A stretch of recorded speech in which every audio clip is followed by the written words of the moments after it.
Arkadaşlar ben Yusuf. Kuzenimle ikimiz küsüz. Kuzenimin hiç videosu olmuyor bu aralar sadece. Ne ya? Ben sadece burada çekmeyeyim. Sadece ikimizin videosu olmayacak. Bir de ben video çekmeyeceğim. O videoya bakarsanız tıkla. Sonra bütün videolarıma tıkla.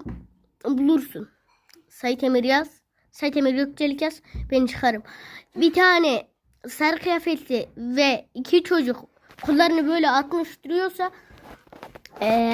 o zaman benim videolarım vardır onun içine. Tıklayacaksın oraya. Sonra beğeni, aboneler gelsin. Yoksa benim yüzümü hiç kimse göremez.